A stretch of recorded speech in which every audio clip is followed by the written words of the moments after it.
Hi friends, welcome to my channel. ఇవాళ నేను మీకు పచ్చి మామిడికాయ పచ్చి కొబ్బరి పచ్చడి ఎలా తయారు చేయాలో చూపిస్తానండి. రైస్లోకి మామిడికాయ పచ్చడి వేసుకొని తింటే చాలా అంటే చాలా టేస్టీగా ఉంటుందండి. దీనికి కావాల్సిన పదార్థాలు ఏంటో తయారు చేయ విధానం ఏంటో చూసేద్దాం. మామిడికాయని కట్ చేసి పెట్టుకోవాలి.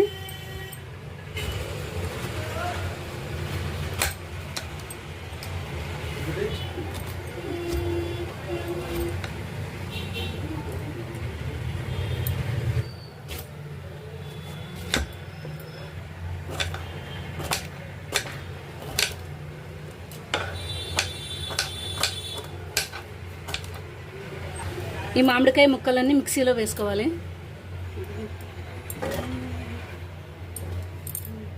పచ్చిమిర్చి వేసుకోవాలి. ఒక 6 వరకు తీసుకున్నాను. సగం చిప్ప పచ్చి కొబ్బరి తురిమి వేసుకుంటున్నాను. రుచికి సరిపడా సాల్ట్ వేసుకుంటున్నాను. కొంచెం నీళ్లు పోసుకోవాలి.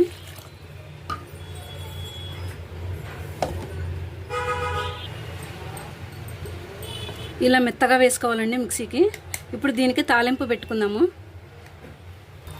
2 స్పూన్స్ ఆయిల్ వేసుకుందాము.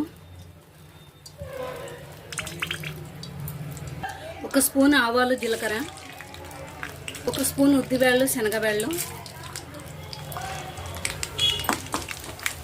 కొంచెం ఇంగువ వేసుకుందాము.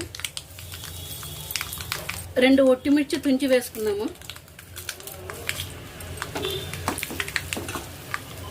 కొంచెం కరివేపాకు, కొంచెం కొత్తిమీర,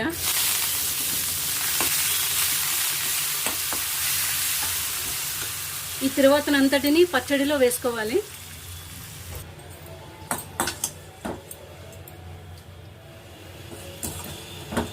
ఇంతేనండి, పచ్చి మామిడికాయ పచ్చడి రెడీ అయిందండి. చాలా అంటే చాలా టేస్టీగా ఉంటుందండి ఈ పచ్చడి. మీరు కూడా తప్పకుండా ట్రై చేయండి.